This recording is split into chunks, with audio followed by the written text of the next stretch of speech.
head lab gal got pregnant and had her baby, and she's supposed to come back, decided to take a few extra months off. So he didn't have a lab person. And so after my freshman year in college, he's like, hey, you have a summer job lined up? No. All right, this is what you're doing. Man, I don't want to do that, but I wound up loving it. It was great. And I saw the business part of being an orthodontist, and that really intrigued me. I saw the impact he had on people and just the fun they had, but not many people go into orthodontics because they see the business side of it. That was a big draw for me. Hello there, everybody, and welcome to another episode of the OrthoPreneurs podcast. Today, we have somebody who's been on the show a few times. Someone who's a friend. I would consider him to be one of the most measured and balanced people that I've ever met. Respect him a ton. We're going to talk about some great things today, ranging from clear aligners to growing your practice, which I think you definitely want to stick around and listen to, the specialty as a whole. And when people talk about, the specialty is really being destroyed or what have you, is that really true? And do we have proof of that? So I think we got some great conversations ahead of us. So you know him, you love him. Put your hands together for Dr. Bill Dischinger. Hey, Bill. Hey, Glenn. Thanks for having me. Excited to be here. It's an absolute pleasure to have you here, man. It's no secret that before we start recording, I'll always sit and talk to my guests. And, I think we probably talked longer before the podcast than we will on, which I guess is the sign of true friendship. But Everything I said is true. You are really one of the most measured people I know. And I mean that in a complimentary way. I can't say I've ever seen you really lose your temper, although I'm sure it happens. I haven't really seen my that. wife. Yeah. But you always seem to have such a really good approach towards life. There's people you see things in that you aspire for yourself. I can tell you personally, watching how you conduct yourself has always been inspirational to me, and it motivates me to try to be more like that. So thank you for setting a great example, Bill, really, from the bottom of my heart. Well, thank you. I mean, it's obviously the feelings are mutual on that. You and I kind of got to know each other during COVID, really, and then after through the RD group. And it's been, obviously you inspire thousands of people around the world in our specialty. And I've said it before, most of us, I don't think, could have gotten through a lot of COVID without you and the support that you just gave to all of us. And almost just like that reassurance, like the Walter Cronkite back in the day. Yeah. I don't even know if people know who Walter Cronkite is anymore, I don't, the sad part, Bill, is I don't know if people even are going to know what a national newscaster is, right? Yeah. Like that's sort of gone. It's crazy because men of a certain age, which Bill and I we're not that far apart from one another. We remember the days where, you came home and you turned on TV to watch the news. Mm-hmm. Like it was with Walter Cronkite or Dan Rather, right? Like these guys were giants of journalism. And unfortunately, that's long gone. Yeah. And so, now we turn off the TV to avoid the news. But exactly. I try not to watch it. But, if you don't mind, this wasn't planned, but you mentioned something, and we never get a chance to really talk about it. And if there's one person, there have been many RD members who've been on the podcast. We really don't talk much about it. But you said we really got to know each other through the RD group. And I don't think people out there, people hear it, and many don't even know what RD is. And I've explained, the OrthoPreneurs RD Group is a private mastermind group with geographic exclusivity. And I'm not a liar when I say that 70% of the people who apply can't get in because there's already somebody in their area. But if you were going to take, the 30-second elevator test to tell somebody out there, it says, what is it? Right? What is it? How would you describe what the RD group is? Because you'll do a better job of describing it than I will. This is going to sound weird, but I'm going to call it family. Okay. It's really, if I had one word, I would describe it as family. It's supportive. It's open sharing. The amount of sharing of ideas that happens every single day in the Facebook group is phenomenal. It's a group of orthodontists trying to help every other person in the group be better. Not just in orthodontics, not just in business, but in life too. And it just the sharing of ideas, the sharing of support. It's been great. Yeah. Some of my favorite people on the planet, or at least in the specialty, are in that group, like yourself and others. I won't mention my name, but I just figured you mentioned RD. And, people will often say to me after a podcast, I heard about RD, what is it? And I just say, look, it's hard for me to define it because I was the founder. But, I think people call it a tribe. Mm-hmm. If they find their tribe, their family. And if someone feels like they're alone, we had that post recently in OrthoPreneurs where I talked about the $3 million practice, right? Mm-hmm. Like this is the post that's going to be like etched on my tombstone. That'll be the famous quotes that people put on their tombstone. Mine is going to be, if you're trying to get a $3 million practice and can't get there, you're hanging out with the wrong people, right? Yeah. Mm-hmm. But it's true. But the funny thing is, in the RD group, I mean, that's really our goal, is to try to help each other live our best lives, whether that's a $1 million practice or a $12 million practice. We're all there to support each other. And again, if someone out there is interested in learning more, just DM me and we can talk. And if your area is available, we'll discuss it. And if it isn't, we can still become friends. And, some of the best friends I've made were people who applied to RD, couldn't get in, but we just followed a dialogue. And I tried to help them in their practices in any way I could. And it's kind of interesting. And by the way, what's really interesting to me is I can post on a million things in Orthopreneurs. And you know this because you're a speaker. Sometimes you bring stuff up and you don't know if people appreciate it as much as you appreciate it. But the funniest thing is that post on the $3 million practice, right? If you hear $3 million practice and it's something you want, but you haven't gotten there, you're hanging out with the wrong group of people. I said, DM me. I got like 40 or 50 DMs from doctors just from that one post. And that's unusual. I don't usually get that. So I think when people say about their practices, I say, well, what's the number one thing you'd like from your practice? I think people will convince themselves, like when they're in a therapist's office and they say, what's the one thing you want to change about yourself? And you come up with these, I want to be a better listener, right? Or whatever it might be. And then you go home and you're somebody completely different, like what you really want and what you told yourself you wanted, like you believe it, but it's not really true. At the end of the day, the overwhelming majority of the people I speak to say, I want to manage my staff better. I want to have lower stress. But really, when push comes to shove, it's just making a better living through the ortho. I mean, when push comes to shove, I can say all day long, do you want to have better stress levels? Right? And nobody responds a word. I say, do you want a $3 million practice? And all of a sudden, and I'm not shaming anybody. I think it's okay because I'd be the same person. But do you often find as a speaker that, what you talk about on stage, the thing you least thought that people were interested in is the one thing that you end up getting tons and tons and tons of engagement on? Do you find that? Oh, yeah, absolutely. Yeah. Like you'll have your whole message or whatever. And there was one thing, sometimes it's just one thing you said just off the cuff, that wasn't even part of your presentation. Right. And all of a sudden it will turn into a, 30-minute Q&A afterwards about that one thing.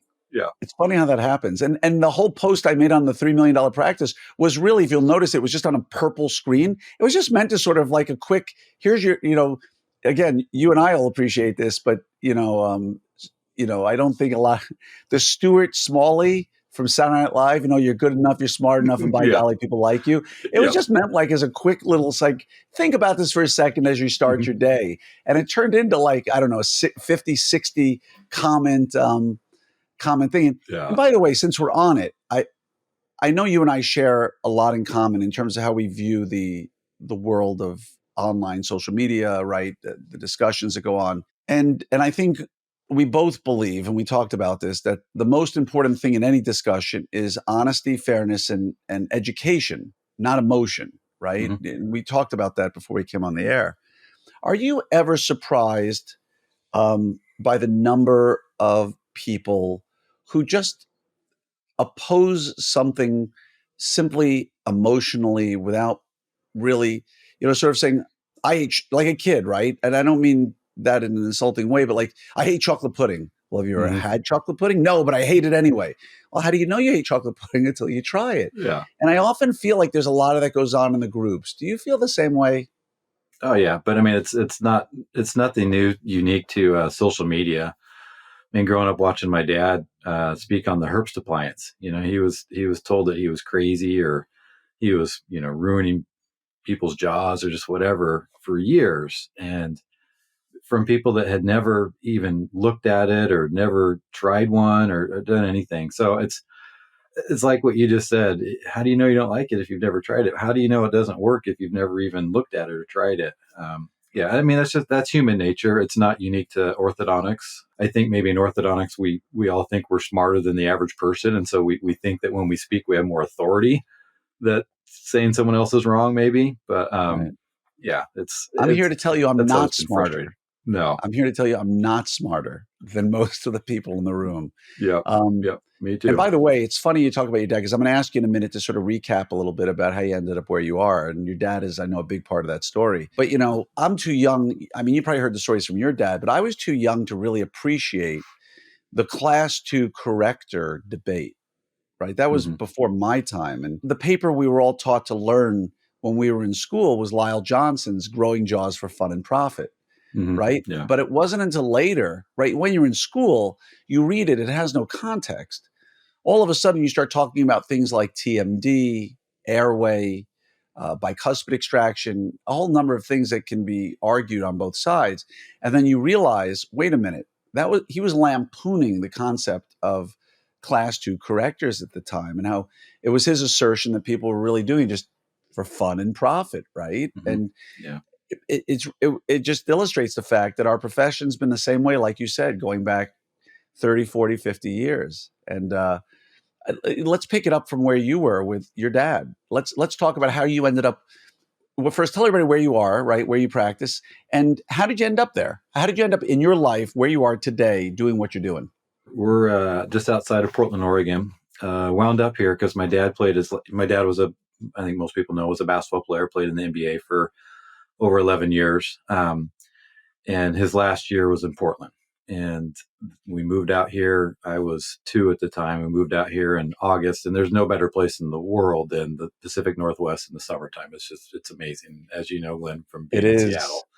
Yeah. All 3 days of summer are amazing. No, come on. It's 3 months of like no rain. It's I know beautiful. it's Yeah. it. People don't realize in the Pacific Northwest, and for those who don't know, I lived in Seattle for 17 years. Um, Nobody has sprinkler systems, and so everybody's lawn is completely dead, because you could legit go like 2 months without rain. Like, Yeah. people don't realize it. And when you have a rainy summer, that's a really bad year, Yeah. because you live for the summers. But sorry, Mm. keep going, Bill. I had to comment Yeah. on that one. Yeah. Yeah. So, well, I opened it up for you. So, Thank you. I appreciate it. yeah, and so he was going to dental school in the off seasons. So they had at University of Tennessee, you could go part time. So he was going part time off season. Then he retired and finished up dental school and wanted to come back to Oregon. So he did a VA residency and then ortho school here in Portland. And this is where we've always been. I never wanted to do ortho growing up. I thought it was kind of gross, sticking your hands in people's mouths, and just didn't really see it. I was a And that was business back in the major. days before gloves, yes? Oh yeah, I remember my dad coming home complaining when he first had to start wearing gloves, My complaining about how bad they were. And so he wore the first day they had to wear gloves. He wore the same pair of gloves all morning long. He just would just hand wash the gloves, but left the same pair on all day just to prove a point how dumb it was. That was I my dad. remember I remember my dad. What year do you think that was? I'm guessing somewhere around 84, 85. Yeah, probably. Yeah. I remember my dad, who's also, it's funny if my dad wasn't a dentist, right? I remember my dad on the first day, what did he do? Oh, ice cream. I remember the first day my dad had to wear gloves. Oh, he was cursing. He was Mhm. so angry about it.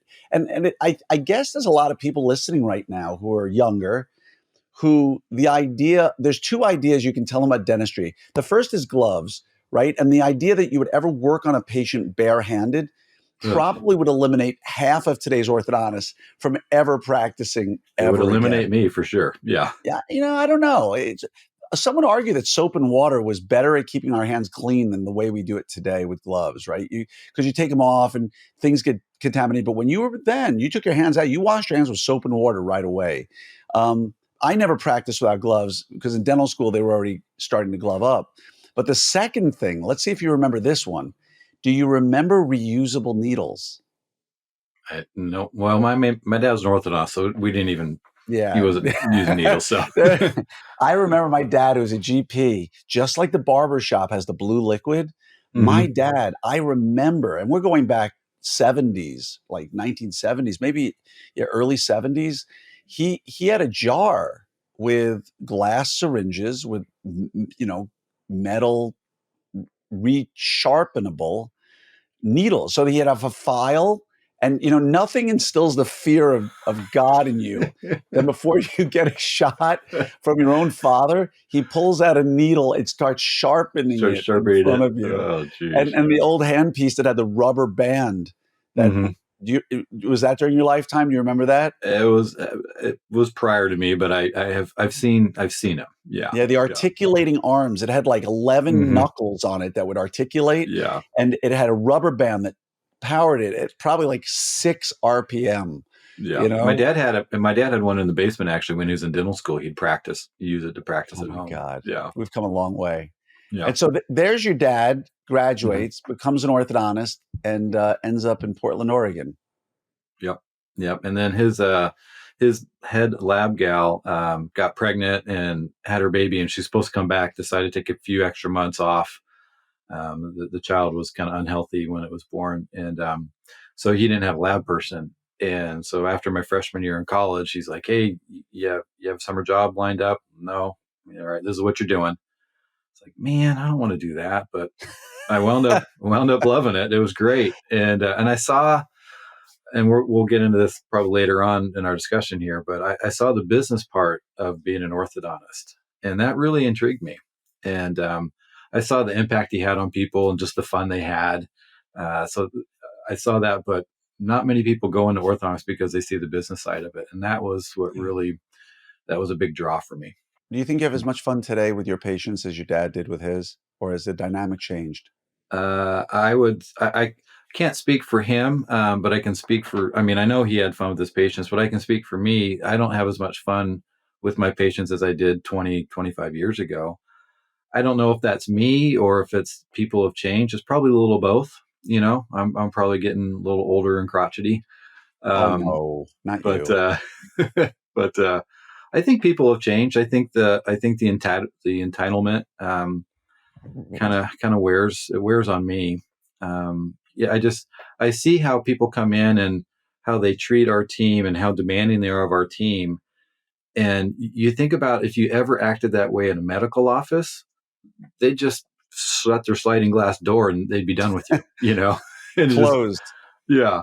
And for some reason, the ortho world, I don't know if it's that we allow it to happen or people, since it's mostly out of pocket, they feel like they can act that way. But it does seem different, and I think for me some of the enjoyment has gone away, unfortunately. And I read my daily stoic, my Ryan Holiday daily stoic every morning, and try to motivate myself to just control what you can control.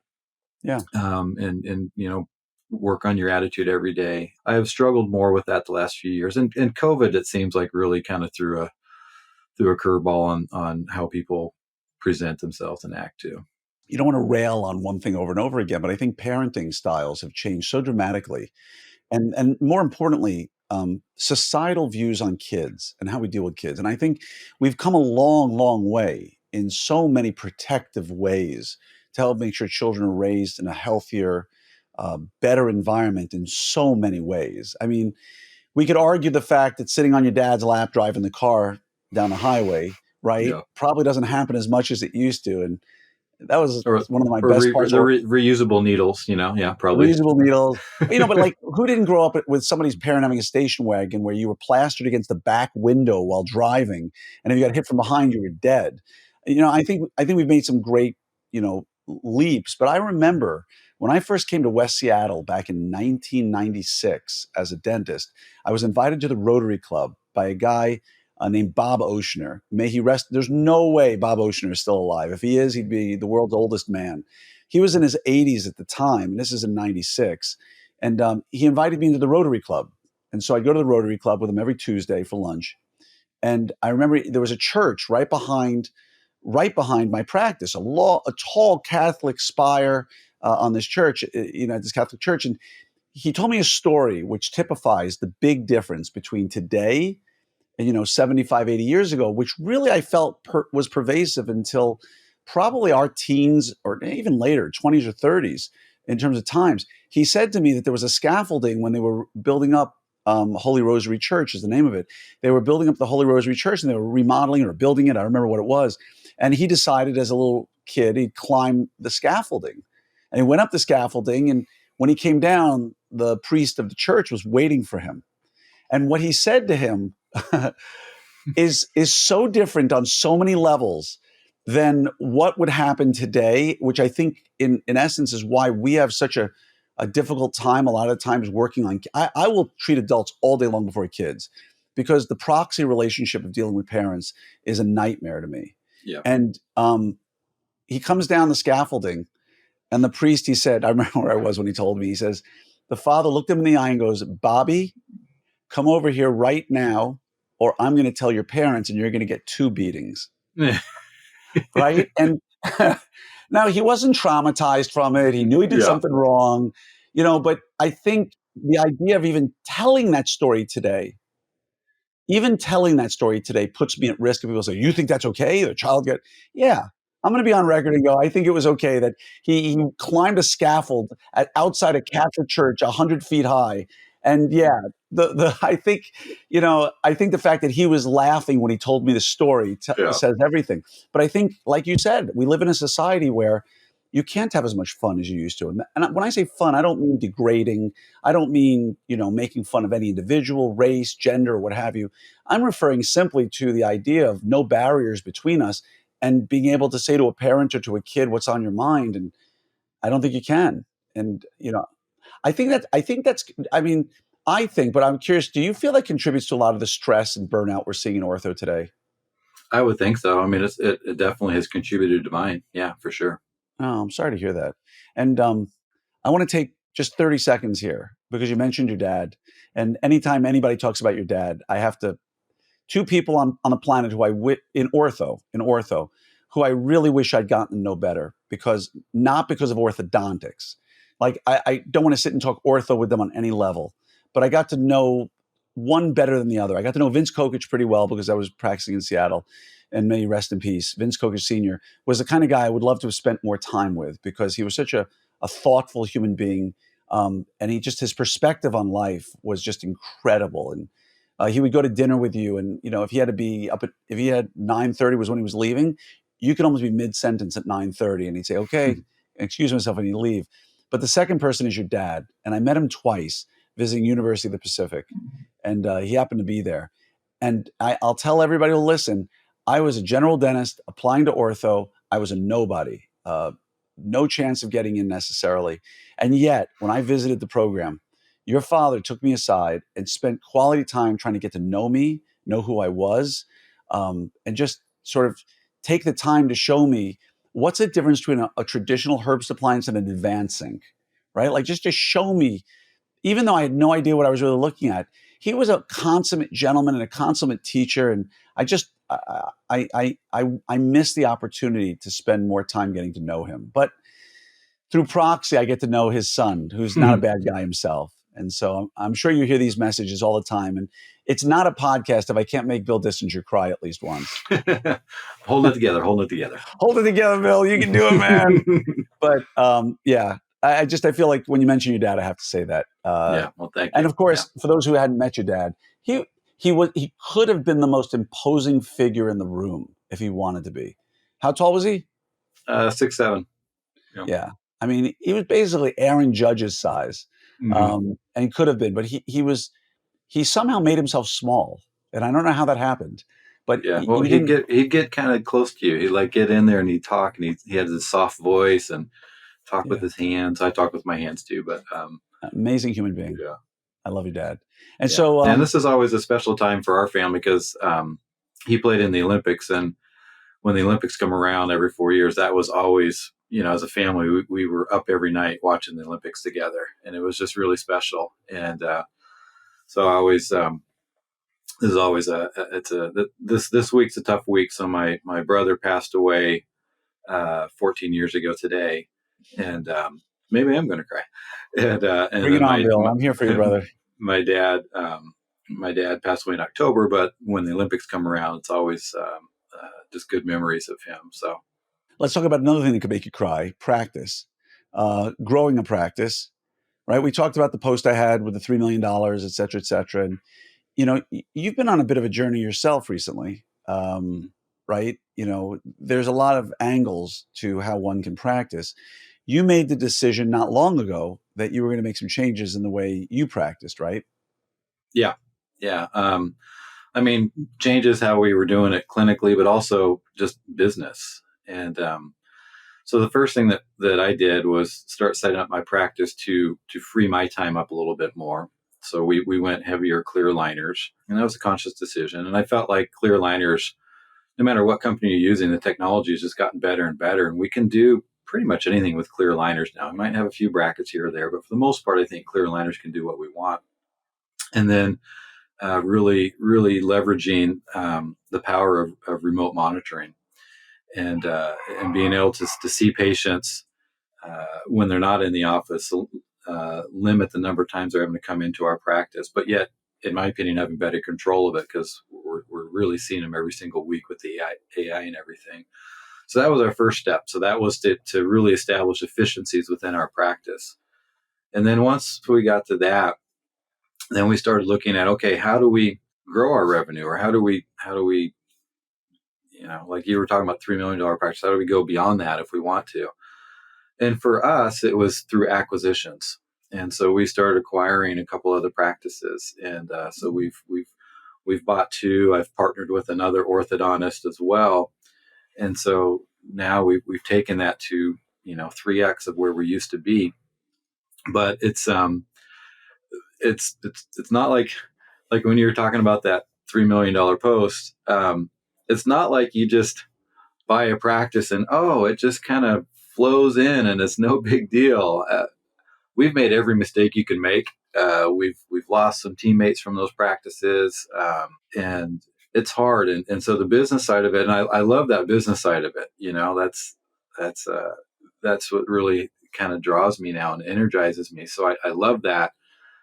But trying to do that in the clinical at the same time, it's difficult. So sorry, I'm kind of off on a tangent now. I No, kind it's of all got good. going sideways.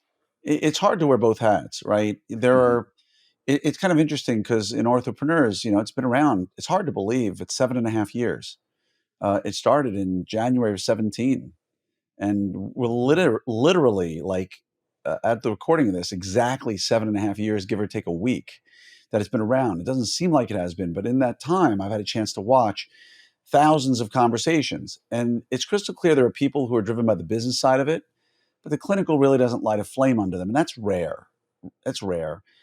Most orthodontists are driven by the clinical side and aren't really driven by the business side, right? If I put a post out on Orthopreneurs about some really cool class 2 corrector and who's had experience and what advice could you give, right? I'll have 100 comments. If I put a comment up there about, hey, here's a really cool way to help with greater efficiency with new patient exams, it's crickets. Mm-hmm. And that's, it goes back to what I said earlier. Orthodontists can tell you all day long what they want, but a lot of times they sort of lie to themselves, and I don't mean that in a malicious way, right? When we talk about, you love the business side of ortho, for you, it's very, very important to you, and we've talked about this, that your life runs your practice, right? Mm-hmm. Your practice doesn't run your life. And I think part of that $3 million discussion I made is that there were many on there who were saying, even though they'd never had a $3 million practice, and that's just an arbitrary number for a quote unquote larger practice, Right. which, by the way, Ben Fishbein will call a lifestyle practice, right? Mm-hmm. There's so many people out there who see that and go, I could never get there. And then I asked the question, how many courses on leadership and management have you taken? How much CE have you taken? What books are you reading? Right? But they'll go straight to a class 2 corrector. They'll take every course they can on TADS, Mm-hmm. but where is your weakness? It's where you don't spend time. And Yeah. again, you've spent a lot of time on the business side of this, no?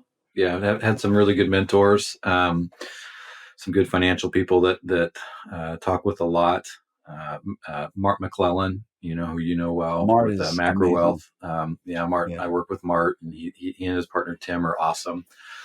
There's a fellow, Rob Flintham, with Practice Enhancement Group out of San Diego, What's it and called? Practice Enhancement Group.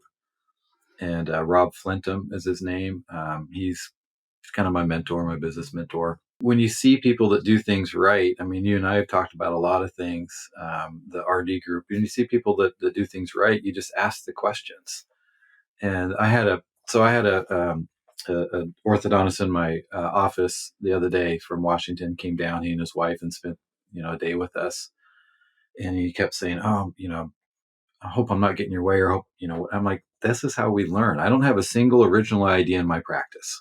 Like everything that you see here, I saw someplace else, and maybe I've tweaked a little bit, but that's how we do it. That's how we learn, is we share with each other, we teach each other, and that's the beauty. That's the beauty of our specialty, or it can be the beauty of our specialty. And it's about treating people with love and respect as well. So, kind of talking about what we've done with our practice. My number one competitor in my town, there's kind of myself and another orthodontist, kind of like the two main people in our town. And he's been in practice for 33 years, I think now, 33, 34 years. I've been in practice for 25. And we always had, an opinion in my office, an opinion in his office, almost all the time. Most people got both opinions. And he and I, very early in our career, just realized that we want to support one another, and we want each other to do well. And if he's doing well, I'm doing well. If I'm doing well, he's doing well. And so when we would have those second opinions, we would always say, "Hey, my technique," because his technique was slightly different than mine, but they were similar enough. But we'd always say, "Yeah, it's slightly different, but whether you come here or go there, you're going to get wonderful treatment. You're going to get great results." And that's the beauty of what you're doing and seeing our two offices. You just get to pick who you feel most comfortable with, but you're going to get a great result out of the way. If we ever had a problem patient, we would call each other up and say, "Hey, this patient came and saw me. They're unhappy. You might want to sit down and talk with them." Well, I bought his practice June 1st, and we closed his location and moved it into mine, because my building was a 2-doctor building, because my dad and I, and it's just been me for a long time. We work side by side. We actually share a desk. So we have this big long desk. We sit next to each other, and we get nothing done because we talk all day long. We laugh all day long. And it's because even though we were competitors, we've just treated each other with love and respect all these years. And that's what to me, that's what it's all about. It's been, I bought his practice for business reasons, but it's been so rewarding just to see this relationship that we've had for 25 years that wasn't super close, but was supportive, and now has become really close. Yeah. And I think that segues really well into another topic, because, there's so many people out there, never me and never you, never. I mean, we can underline and bold that one. We never talk about the profession being in trouble, right? I've never once ever said the profession's in trouble. You've never once said it. But there are people out there, doomsayers, OSOs and DSOs are destroying the profession. You hear our profession needs protecting, right? And all this other stuff. And I think you have to look at it existentially and go, when we say it needs protecting, what is the it that we're talking about? The profession of orthodontics needs protecting? BS. It doesn't need protecting. You think anesthesiologists sit around and go, anesthesiology needs protecting? No, Yeah. no such thing exists. I don't know why orthodontists get like that. What really, at the end of the day, comes down to isn't the model of care. And I think you'd be hard pressed to say that we're treating patients worse today than we were in the 70s, right? Like, we have prescriptions, we've got remote monitoring, we've got aligners that actually are predictable if you take the time to learn how to use them. We've got all these things that are great. The profession doesn't need protecting. What needs protecting is the people saying the profession needs protecting. Because at the end of the day, the story you just told with your competitor, and I use that with air quotes for those watching on YouTube, you just went through something not long ago that you and I discussed that would arguably be the counterpoint to the specialty needing protecting. And I'll set it up so you don't have to say something that I don't want to get you in trouble. But anybody who knows Bill Dischinger knows that in the past 12 months, he went through a bit of a challenge when a company, we'll leave it at that, decided to challenge him legally and really create a lot of trouble for him in his life. Over claims, whether substantiated or unsubstantiated. I'm not going to have you say a word, but again, it became big news, not just in orthodontics, but I think you found out initially. You didn't even know about it. You found out through a reporter who called you, right? Correct. Yeah. Yeah, and ultimately, thankfully, we can say it's behind you now. Yes. Yep. Good, good. But something actually good came out of it, right? Do you Yeah. want to share It that? was. Yeah. And probably will cry now. Oh no. Try to limit it to 2 times per podcast, Glenn. It's But okay. We'll hit 3. so just as I was going through that, just the outpouring of support and love from orthodontists and not even orthodontists, but people within the ortho industry from all over the world, including people within that company, as a matter of fact, Wow. reaching out and just encouraging me, supporting me, asking me, is there anything I can do? How can we help? Obviously, including you. It really solidified my belief that our profession's not in trouble, because our profession is made up of really good people.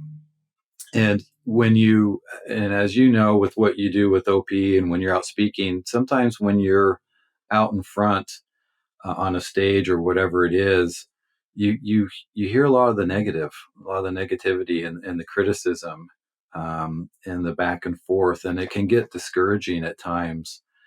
And people don't realize that. They're like, "Oh, you're a KOL, you're this, that, and the other." It's like it can be discouraging at times. But what I saw was that we got good people in this specialty, really good people that want the best for all of us. I'm not saying it very well, because I was blown away. I was blown away by just how supportive our specialty was, and not people that I don't even know who they were, people that just reached out to me through Facebook, or that that weren't even Facebook friends. Not that when you're Facebook friends that it's really that you're a friend, but people that didn't even know their name, from, again, all over the world. And just for people to take the time to do that just shows that we're in a good place. Our specialty's in a good place. And the whole discussion with the OSO DSOs, we just I know Kyle Fagla just put something up on Digital Orthodontist about this, and it some people kind of quickly took it one direction, some people quickly took it another direction. And you know you're in an OSO, I'm not in an OSO. I think what you have done for your practice has been a really good fit for you. For what I want with my practice, I love being a private business owner. We just talked about that, how that just jazzes me. I Yeah. love that aspect of it. And because that's what really kind of turns me on, I don't want to give that up. And I have looked at OSO, so I'm not an uneducated person that's like, oh, it's this, that, or the other. It just wasn't the right fit for me. And for you, it is the right fit. And the bottom line is, are we providing good orthodontics? Well, I know you are. Thank you. I know I am. And are we taking care of people? That's what it's about. So I think there's room for both in our profession. I have a biased opinion because of what I love on the business ownership side, that I want as many people to be able to experience that they can. But not everybody wants that. And that's totally fine. It's interesting. I heard a stat of dental students, graduating dental students, that it's less than 50% of graduating dental students want to own a business. That they less than 50% actually want to own their practice. And I can't remember where I heard that, but it was a reliable source. It might have been Benson Koppel. I'm not sure, but don't quote me on that. Orthodontics is a little bit higher, of people that want to own a business, but it's not like it was 25 years ago. It's different. Yeah. And again, people, I think the discussion in the Digital Orthodontist, great group, by the way. If you're not a member, you should certainly consider joining. It's Kyle Fagla's group, runs a great group. I call Kyle the most, he's the Jimmy Fallon of our profession, because when he does, the Digital Orthodontist Live, it's like perfectly set up. It's got its sketches. It's amazing. But I think he was posting in Neil Kravitz's JCO editorial on the direction of OSOs, which I personally, I'll say I don't agree at all with what was said, but that's okay. The point of a good editorial is to get people to pay attention, not necessarily to be right. And at the end of the day, when we all talk about the OSOs and DSOs are destroying the profession, I would argue back or contend that ortho's always been financially driven, right? Just different pockets, not PE backed, it's doctor backed. One could make the argument it's always been a conflict of interest, right? The orthodontist makes money on diagnosing treatment. Now, we'd like to believe that everybody was honest and moral, but it's always been transactional. It's no different than McDonald's. You go to McDonald's and say, I'll pay you for a burger, and you get a burger. Someone goes into their ortho office, I'll pay you for ortho treatment, and you get ortho treatment, right? You're expecting not to get sick from the burger you buy at McDonald's, and you're expecting to have a good outcome in the orthodontist. And beyond that, it's the people, like you said. Mm-hmm. And I think the orthodontic specialty is not in any trouble because you've got really, really good people who continue to come out of schools, and whether they want to own a practice or not, whether they want to be OSO or not, whether they want to own 12 practices or not, that's a prerogative. And if they start doing bad ortho, okay, now let's step in and put guardrails up and protect people. But I think you and I both agree that it's the people, not the product, that makes it what it is, right? Yep. Yeah. I'd Yeah. say the only thing that concerns me about our specialty is the cost to get into it. Yeah. I think that the cost is insane, but the cost of college in general is insane as It's well. So bananas. that's the only thing that concerns me about the specialty. Yeah, it's funny because here we are. I always like to tell my patients who want to become orthodontists that they have to go to grade 23, Mm-hmm. right? Yep. If they want to go into ortho, you got to finish grade 23, and then you're an orthodontist. So you better like school. So here I was about 3-4 years ago. No, it was more than that. It was 6 years ago. I was visiting Gary Vaynerchuk in Manhattan. For those of you who don't know Gary, he was a big influence in my life in getting OrthoPreneurs started because I really appreciated the messages he had about entrepreneurism and what have you. It spoke to me. And we share the same birthday, so what do you want, right? Hmm. And I brought in my daughter before she started college. And here she had a full ride scholarship to college, academics. And I'm sitting in Gary Vaynerchuk's office trying to ask him to please convince her not to go to college. Because unless you want to be a professional, I don't understand the value of college today. I just don't. Not at the cost and the investment that Mm-hmm. one has to Yeah. spend. I don't understand how a teacher goes to college and comes out of school $250,000 in debt. They're in debt more than 4 times, 5 times what they'll ever make in salary, if not more. And so I think it's broken. It needs to be fixed, obviously. And I think we're lucky enough to be in a specialty where we can make back the money to pay off the debt. But I wonder, like you said, how does the average person afford to pay back their college loans? I don't think Or is that they why they don't get ever do it. forgiven? Yeah. Yeah, it's kind of crazy. Before I let you go, I do want to bring up one more thing that, well, 2 things. One is clear aligner therapy and remote monitoring. That's a passion of mine. Uh, you talked about it real briefly about setting up efficiencies in your practice. I don't want to get into the clear aligner part of it so much right now because that's a rabbit hole we could go down for hours. But the remote monitoring side of it, there's a lot of people out there who are either not using it at all. You're a dental monitor. I'm not going to put words in your mouth, but you're a dental monitoring user. Mm-hmm. I'm a dental Yep. monitoring user. And there are people out there who don't use any remote monitoring of any kind whatsoever. There are many out there who sort of lambast it and say it's garbage. You don't need it. I'm doing just, when I asked an orthopreneurs, I had a poll a couple of months ago. If you're not using remote monitoring, why aren't you? And the number one answer was, I'm doing just fine without it.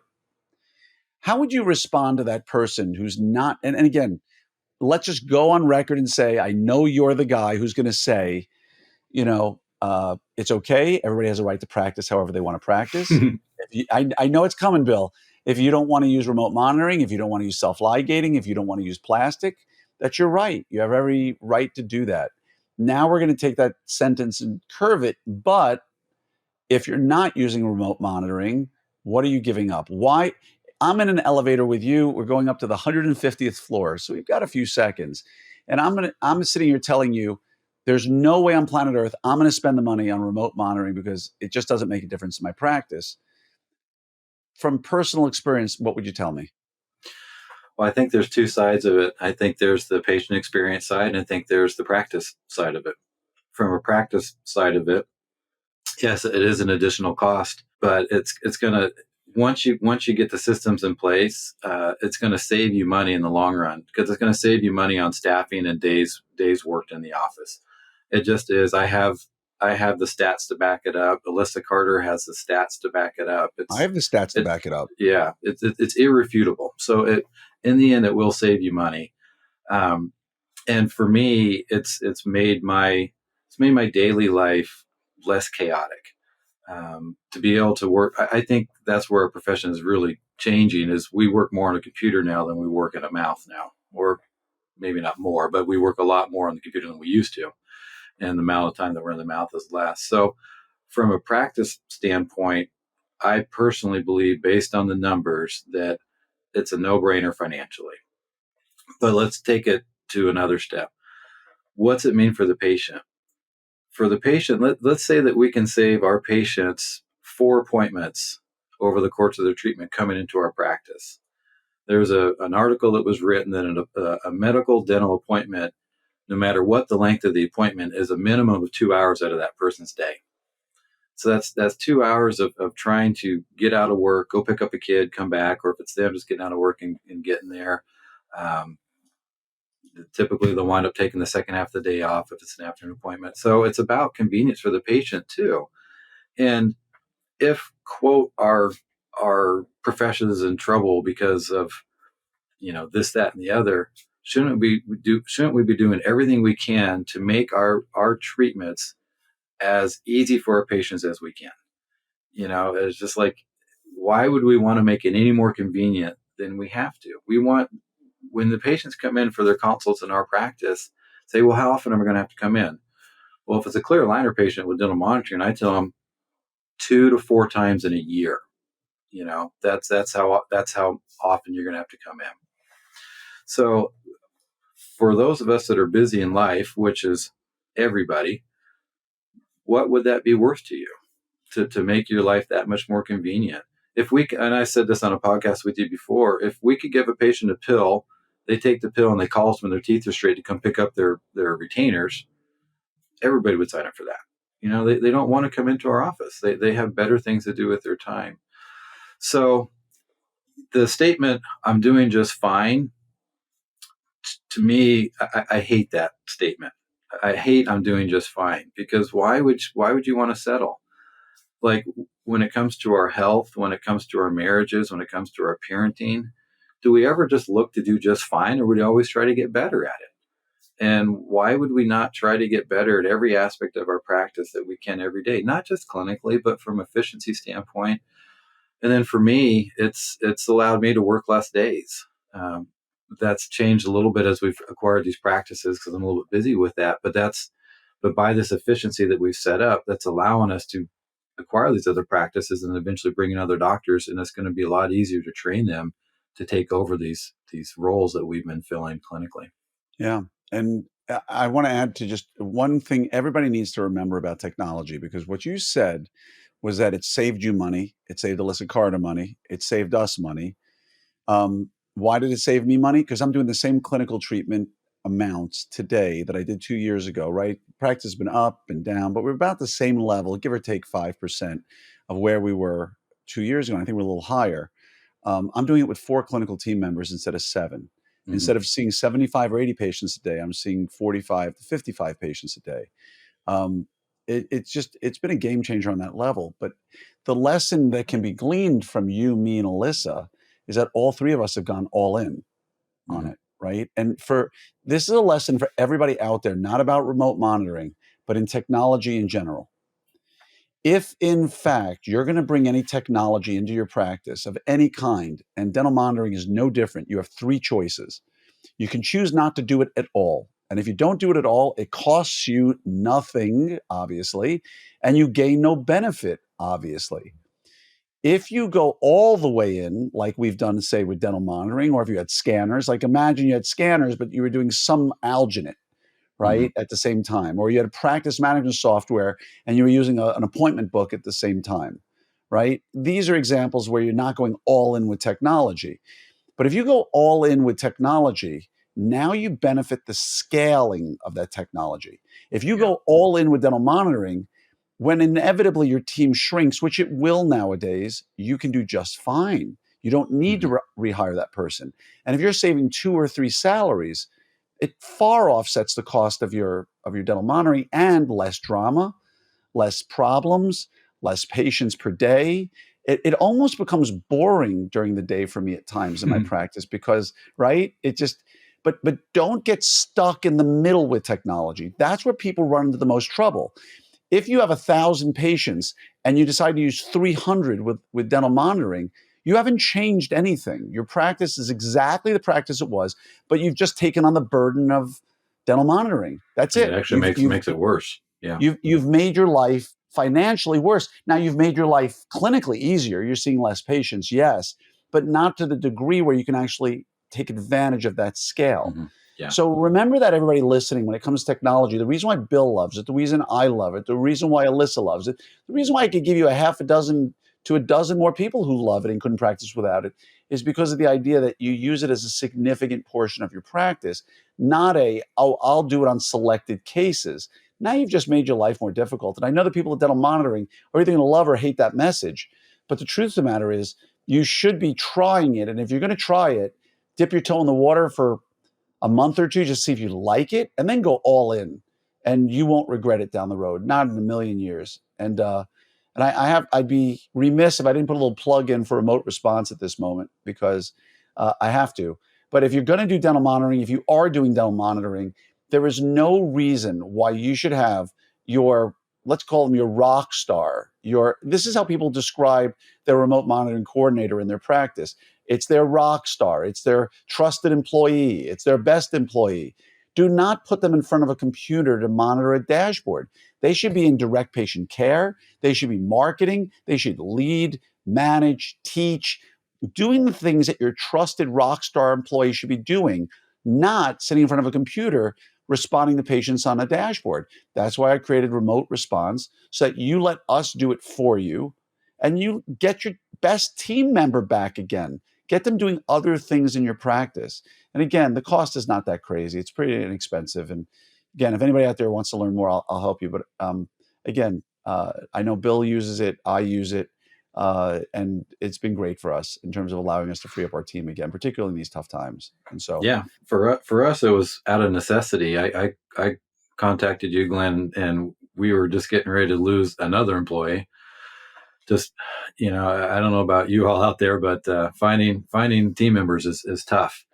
And we weren't losing people because they were being fired or they were going to other offices. We were losing people because they were going to other careers, or they were no longer working. They were retiring.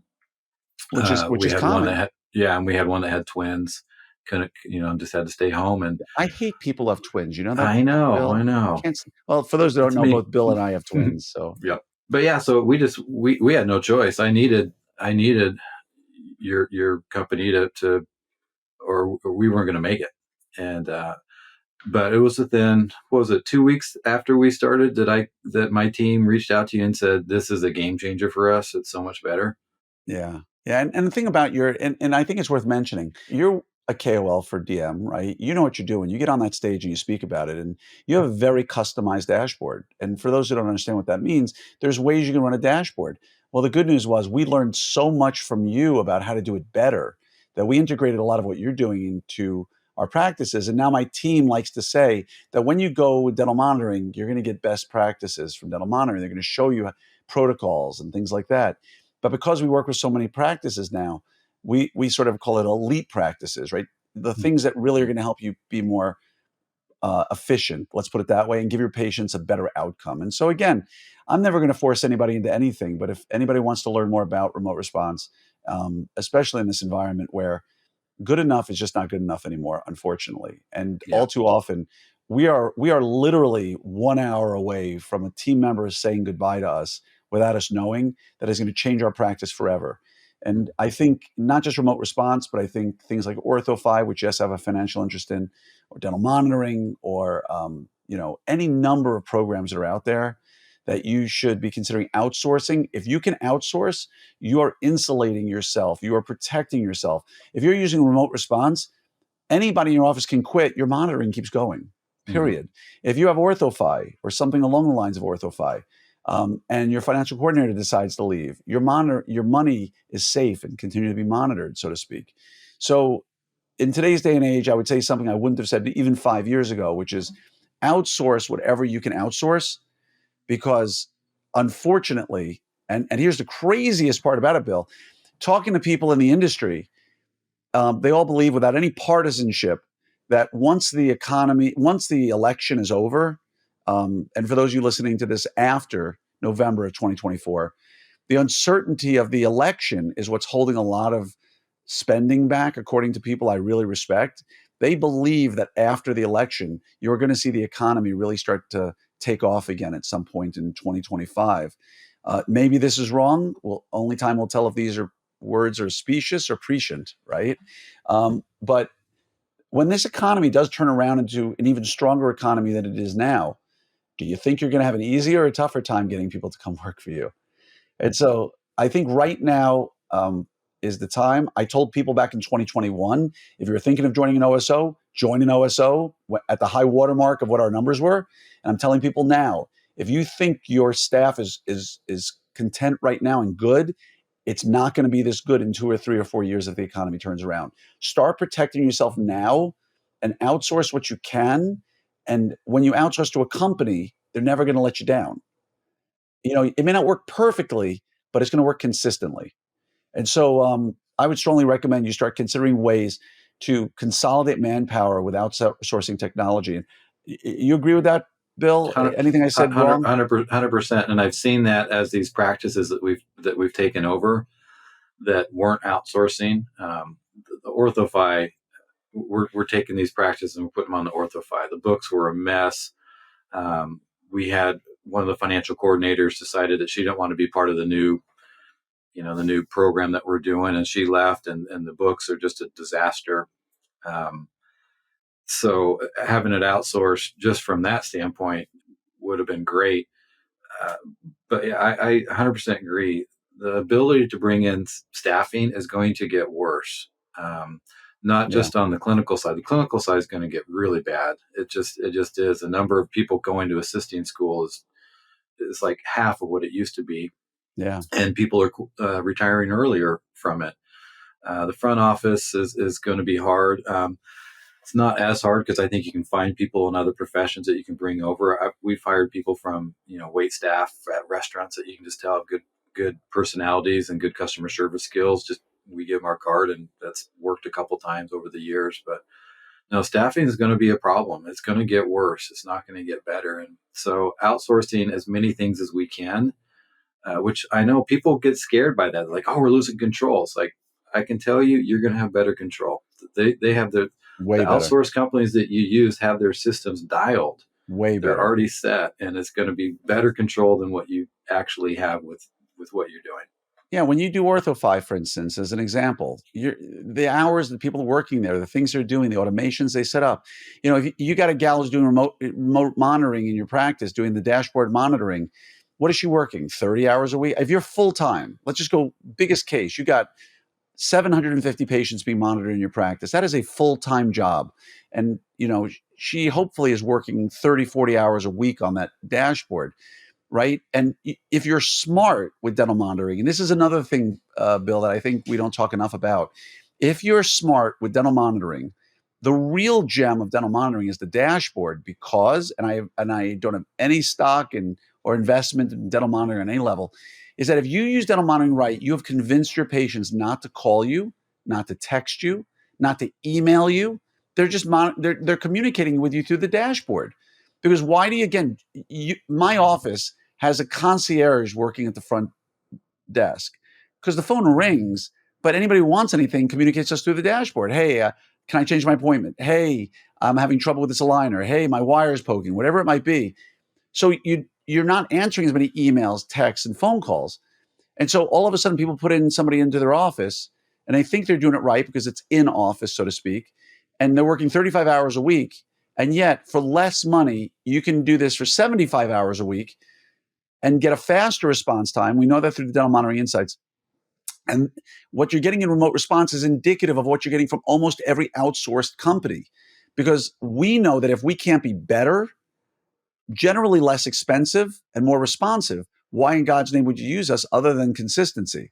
So everybody out there, start thinking about places you can protect yourself, because when the day comes that the economy turns around and the social media economy increases and the digital economy increases and everything is increasing, and the 23-year-old who you would ordinarily bring into your office to train as a front desk now wants to be an influencer or wants to create an Amazon side hustle and wants to work her hours, where are you going to get your team from? Yeah. Right? And speaking of orthophiles, like how much time does your team members waste sitting on the phone with insurance companies? It's just 100% wasted time right there. 100%. And OrthoFile do that for you. Mm-hmm. And like, think about Jeff Sudit, right? He's got, I forget the name. I'm sorry, Jeff. I don't mean to screw this one up if you're listening, but he's got this great program now that'll make retainers for people. So like when your patients lose a retainer, you don't make it in your office. You don't do anything. They make it. You get the proceeds. It's like this brilliant concept of how he's working with Partners Dental Lab, if I'm not mistaken. And your patient calls and goes, my liner broke, or I know the liner. You don't have to do anything in your office. No suck downs, because who's going to be your lab tech? Right? Who's like all the things that we think about that we have people hired to do in our office. The beautiful thing is, people, there are companies, and you could look at it and go, well, yeah, now it's just another way to cost me money. Or you have a smaller team.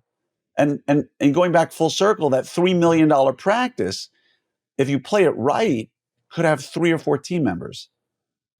And I think right now, just that statement alone, Bill, could blow people's minds away. The idea that you could have a $3 million or $4 million practice and have 3 or 4 team members, right? You need a TC. I don't see that disappearing. Although Scott Runnels, amazing guy out of Destin, Florida, he presents all his own care, right? I've been there at his office when he's presented care to people. But you have your TC, you got your concierge, and you got a couple of clinical assistants in the back, right? John White. Anybody know John White out there? Pioneer Study Club, aligners. What that guy can do with 2 assistants is incredible. Yep. So yep, I agree. Yeah, I think run lean. Yeah, start protecting yourselves, folks, because the employment market is going to force that upon us. And we could keep going all day with this, Bill, but I've kept you long enough. We've gone over an hour, and I love talking to you, my friend. And so you too. Yeah, thank you for all the wisdom you bring. Thank you for, like I said, your measured responses to everything. You're always a voice of reason in every conversation. And I just truly consider myself lucky to call you my friend. So thank you. Well, thank you. The exact same back to you. Been an honor to get to know you these last few years and work with you. And I love it. It's just, you're awesome. You're a gift to the profession. You really are. Thank you. Well, you must be looking in the mirror, brother. Just appreciate you, and wish you. My wife where's our wives? Are they hearing all this? No, hey, come on. If my wife hears this, she'll beat my ego right back down. So let's we'll keep this moment here together for ourselves. And by the way, let's just say openly right now, you and I are both very happily married. How many years are you married now? Tomorrow will be 30. Wow, I didn't know that we were so close. Congratulations, first of all. Thank you. And we're shooting this on July 22nd. Yeah. In less than a month, we celebrate 30. Wow! Congrats. August 21st. You see? So there you go, folks. We like to make fun of our wives about 1/10 as much as they make fun of us. Yeah. But together we have 60 years between us, which I'm sure there's like somebody out there who's going to say, 60? Huh? I did that by myself. I got 60, me and my wife. But hopefully we'll continue celebrating anniversaries together for many, many years.